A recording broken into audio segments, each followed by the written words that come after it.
Hello, magandang umaga sa inyong lahat. So supposed to be may video ako ngayong umaga. Pero galing ako sa DZRH, may bago issue kasi. So yung video ko na pang ngayon, mamumove na naman. Actually dapat nung isang araw ko pa in-upload yun eh. Mamumove na naman dahil may bago. Pero ang gagawin ko, sige, basta lahat ng videos i-dispose ko na ano. Kasi nareakan ko din naman na yun eh. Siguro gagawin kong after dark episode na lang, madaling araw. So, isisingit ko lang to. Kahapon kasi, nagda-drive ako nito eh. Bigla may tumawag sa akin. Si Ma'am Aiza Sotnas. Siguro Aiza Santos to, no? Shout out, ma'am. Sabi niya dito, boss, sabi ni FLM sa live ngayon, may nag-comment kasi daw, yung Bungo TV daw, sampulan ka daw ni FLM. Sabi ni FLM, dyan pa lang yung mga attorney daw niya iniisip na daw ano pwede ikaso sa'yo, gago talaga mga pagmamagaling. Tapos naka-live pa siya, boss. Yun nga. So tiningnan ko yung live, no. Pagdating ko sa sa DZRH, tiningnan ko yung live. So ito yung live, no. Sana ba 'yun? Wala. Paano mabalik kay Pugenius? Balik tayo kay Pugenius to. Ito yung live yung sinasabi. Ang gigil na gigil sa akin yung mga supporters ni Tito Norman Mangusin.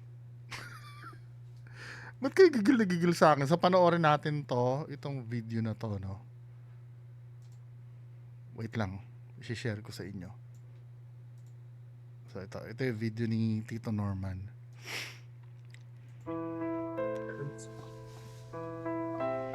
No, sir. You should also sue Bungo TV. Sabi ni Micaela Mitch, hindi sir, dapat kasuhan mo din niya si Bungo TV. Apakayabang din. Hindi, yung kasing kayabangan, Micaela. Momokat, pa-shoutout daw. Micaela kasi yung kayabangan, karapatan ng bawat tao yumabang eh. Mainis na lang tayo, pero karapatan niya yumabang. Ang pinag-aaralan ko kasi, yung magsasabi siya ng pangit, foul, laban sa akin. Exactly. Kasi yung pagtawag sa akin ng Norman, hindi na natin pwede ikaso sa kanila eh. Bakit? Kilala naman ang taong Pilipinas. Ay, Excuse me po. Itong mga babayang ko, picture ko po sa inyo. picture sa akin. Sandali lang, kapusin ko lang yung live ko. Naks! Talagang ano kay Tito Norman eh, no? Lakas pa rin ng ano eh, ng... ano, Sandali, may magpapapicture, ha?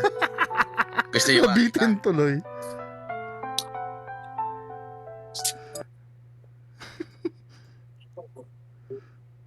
Naks naman. Yun ang gusto ko kay Tito Norman. May chicks na nagpa-picture eh. Tapos ito pa oh. Ito, play natin to. Sabi ni Kenneth Carl, Manansala, boss, yung Bungo TV, pagbigyan mo nga minsan. Diyos ko, papampam lang yun, oh. Wala ibubuga yun.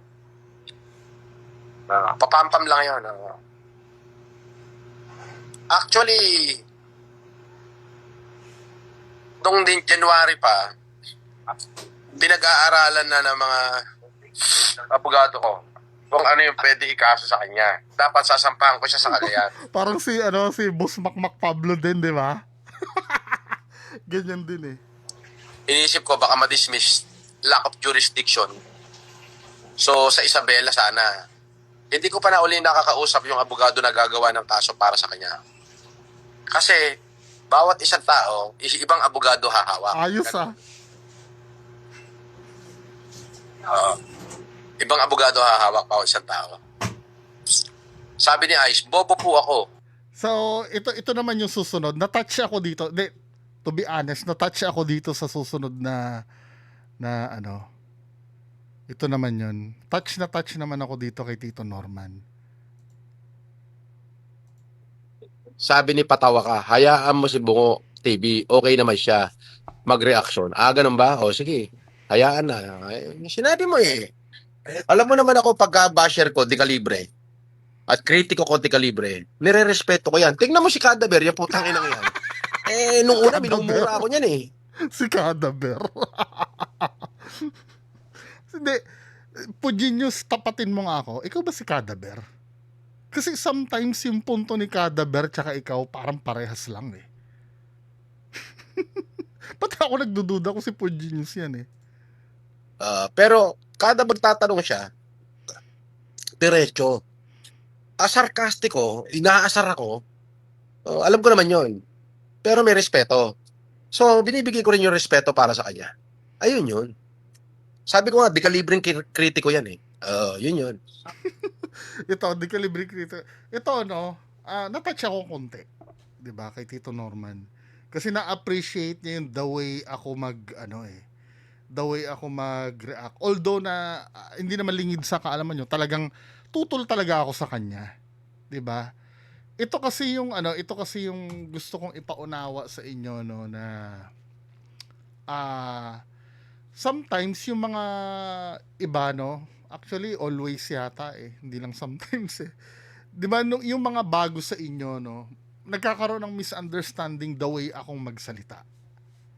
For example no, maraming nagalit sa akin, tinatawag kong Sir Norman Mangusin, si Tito. Kaya nga lumipat tayo sa Tito eh. Kasi ang dami talaga nagagalit every vlog ko, may nababasa akong comments na hindi dapat igalang yan, puro ka sir. Kasi 'di ba napaliwanag ko, galing kasi akong customer service manager ako kasi dati sa retail bago ako lumipat ngayon sa marketing. So, yung pagtawag ng sir, hindi ko na mabura yun eh. At the same time kasi, walang masama doon sa pagtawag ng sir kasi pwedeng kasama din kasi sa strategy ko yun para ma-filter yung maisasabi ko ay regarding lang talaga dun sa punto ng paano bang i-explain to? Para dun tayo direct to the point tayo. Hindi tayo nagre-resort sa name calling. 'Di ba yung iba sinasabi kabayo. ano sinasabi kay Tito Norman minsan ako minsan nasasabi kong kulaong, 'di ba? Pero bibihira ko masabi kong kulaong yan eh. Maliban na lang talaga kung galit na ako. Pero as much as possible kasi, mini-maintain ko na dun lang tayo do sa punto. For example, may nasabi siya, no, na feeling ko mali. 'Di ba? Tito Norman naman eh. O Sir Norman Mangusin naman eh. Ang sabi mo dati, ganito, sabay magpi-play ako. Isa pa yon. Ang technique, kada dadaldal ako, kapag kami sisitahin ako, obligado may ipi-play ako. Kasi mamaya, kasi ano na yan eh, part na ng ano yan eh, ng pag-iingat mo pag nagsasalita ka. Kasi ito mga kababayan ko, hindi naman kasi biro ito. Bawat sasabihin, hindi ito yung kantsawan. Wala na tayo sa laban na kantsawan kasi eh. Di ba sana kung asaran lang ito, no? May demandahan na kasi na involved talaga. Kaya pag magsasalita ka, kailangan mag-iingat ka rin. 'Di ba si Sir MG, sobrang ingat na. Nadedemanda pa rin siya. 'Di ba? Although na yung demanda sa kanya, we all believe na hindi naman magpo-prosper sa opinion natin. Ewan ko, hindi natin alam yung takbo ng Pero yung abala pa rin na idemanda ka, tapos masasumpinahan ka, pupunta ka sa para sagutin yung demand. Abala pa rin kasi yun. Whether madidismiss yun o hindi, maaabala ka talaga dun. 'Di ba? Kaya yung ngayon naiintindihan nyo na na hindi ako kasi ang gusto nung iba, wag mong igalang yan. Yang kabayo na yan. Yang ano pa ba yung name calling dito kay Tito Norman? Yang maitim na yan, yang 'di ba? Kasi mas maganda doon tayo sa punto eh.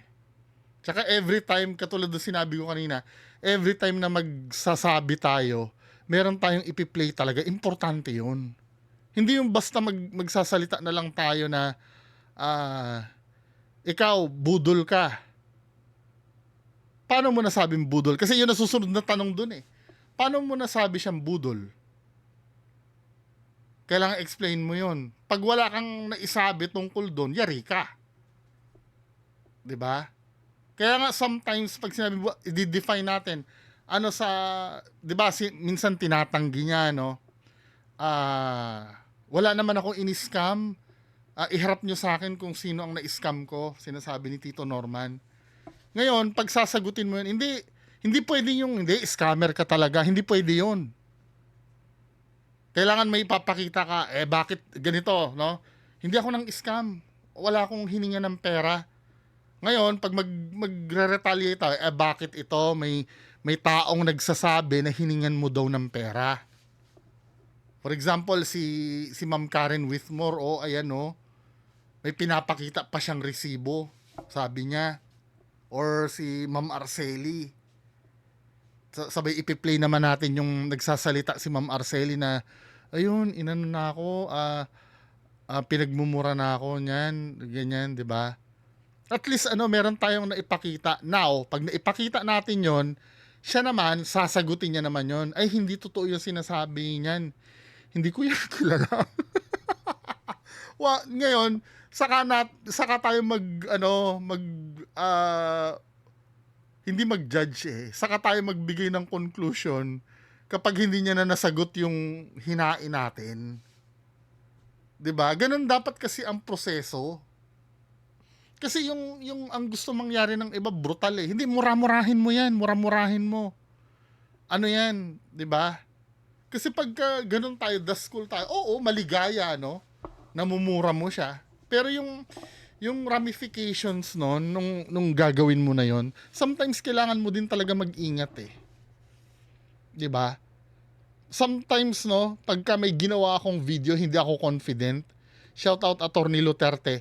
Piniplay ko muna kay Attorney Luterte na ano ba to? Okay ba to sinabi ko na to? Hindi ba ako sasablay nito? Lahat 'yan pag hindi ako confident, pinapaano ko sa attorney yung mga sinasabi ko. 'Di ba? Merong sasabihin, ay mukhang sablay itong sinabi mo dito. Burahin mo 'yan, yung part na 'yan. Or ulitin mo, ganito dapat ang approach mo. 'Di ba? Ganon. Ngayon, ito naman yung level kasi ng fans, pagdating sa fans ni yun, tinatawag ko talagang bobo yun, yung mga fans. 'Di ba? Lalo na kung yung mga supporter talaga ni Tito Norman, mga bobo. Hindi naman specific sa isang tao yun Or sometimes kung specific man sa isang tao, may sinabi na sila. Bago mo may pinagbasihan ka na ng ginawa nila bago mo masabi yun. Yung bagay na yun. For example, si Ate Marbs, pero peace na kami ni Ate Marbs For example lang naman to, Ate Marbs, yung pagtanggol niya kay yung may sinabi kasi siya dun na ano ba yung sinabi, yung nireakan ko na yung nagagalit, ba't ba kayo galit na galit kay kay FLM? Kayo ba yung na-scam? Binalikan ko siya. Bakit ikaw galit ka rin kay MG? Ikaw ba yung kino-content ni MG? 'Di ba? Or halimbawa, ano bang ginawa sa inyo ng FLM? Kami, na-mislead kami, naloko kami paano kami naloko? Pinakita ko yung mga videos na kontra-kontra. As an audience kasi, syempre, feeling, hindi naman hindi naman porkit, kasi meron ako nakadebate, I think si Alfa Romeo yata yon. Sa kanya, when you say naloko ka, kailangan may naibigay kang pera or nabiktima ka na talaga. Kasi sa akin kasi, pwede ka naman lokohin kahit technically hindi ka naloko. Paano ba ipapaliwanag? For example, ganito, pag napapanood mo, halimbawa, si Pedro. Sabi ni Pedro, paiba-iba ng sinasabi si Pedro. Kahit na hindi ako convinced, nililoko ako ni Pedro noon dahil alam ko kontra-kontra ang sinasabi ni Pedro 'Di ba? Pasensya na pare, hindi kita nabayaran ng utang ko sa'yo kasi nagkaroon ng emergency ang asawa ko kagabi. Tapos na alam ko na nakita ko siya sa sa gimikan. Hindi siya walang nangyaring emergency sa asawa, for example, ganun Kahit alam ko na ganun na nangyari, hindi niya ako nakukumbinse. Niloloko niya pa rin ako. 'Di ba? Ganun tapos i-define mo ngayon o paano mo nasabi na loko. Magbi-play ako ito, kontra-kontra yung sinabi. 'Di ba? Magi-stick tayo doon sa subject. Wala na tayong mga kung ano-anong extracurricular pa na sasabihin mo na kabayo yan. Yun lang naisip ko ano pa ba ibang sorry inaantok na kasi ako Madaling araw na kasi yung nagre-record. 'Di ba? Tapos ito ang gagawin basihan lalo na yung mga supporter ni Tito Norman.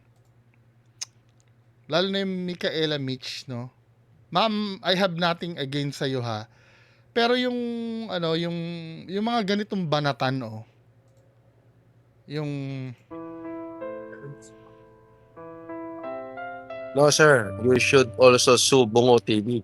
mm, Sabi ni Micaela Mitch, hindi sir, dapat kasuhan mo din niya si Bungo TV. Apakayabang din. tamo, Hindi, yung grounds kahit nga si Tito Norman tutol din dun Kasi alam niya sa sarili niya mayabang din siya.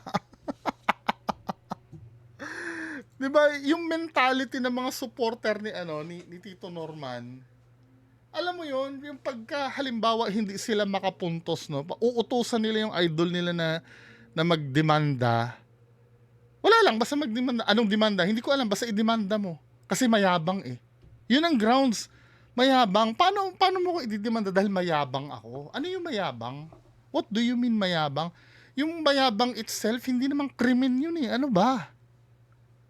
Nayayabangan ba kayo dahil sinasabi ko yung totoo? Di bali sana kung inutusan mo, Tito Norman, Tito Norman, boss, idemanda mo si Bungo TV kasi nagpapakalat siya ng mga maling impormasyon. Yun, pwede. Pero kung sasabihin mo, dahil mayabang, ano ba? Anong klase mentality yun, men? Hindi ba kayo na parang, hindi nyo ba iniisip yung sinasabi nyo man lang? Para medyo may sense naman yung yung banat. Kung halimbawa nayayabangan ka sa akin at alam mo, siguro kaya ka hindi ko pa, ba't ka ba nayabangan sa the way ako magsalita? Hindi naman krimen yung the way ako magsalita Kung may sinabi siguro akong maling impormasyon, yon pwede. Ngayon, kung mali ang impormasyon, pwede mo naman akong kumprontahin. Ano yung sinabi mo na na ganito si boss namin. Live tayo. Ngayon, kung wala ka masasabi, tapos dahil wala kang biglang uutusan mo yung idol mo na magdemanda. Na wala lang, Basta dahil mayabang, di ba, men? Ano ba? Pero to be fair kay Tito Norman, ha? Di ba? Mukhang nagiging pro na ako, pro Tito Norman. Anyway, yan lang ang mapapag-usapan natin ngayong umaga, Kasi medyo na sobrang babaw kasi ng nangyayari. Tapos dinagdagan pa ni Tito Norman na may iba-iba daw abogado ang naka-assign, di ba? Anyway, kaya nga kaya nga inuulit ko pagdating sa social media, maingat ka talaga. Kahit nga minsan maingat ka na, katulad ni Sir MG, di ba? Alam niyo na yung Kasi sometimes yung mga audience ang gusto lang nila madurog Madurog na madurog Hindi nila alam na may risk din yun doon sa nagsasalita, di ba? So magandang umaga sa inyong lahat, mga kababayan ko. Maraming salamat sa suporta. Matutulog na ako. Bye-bye.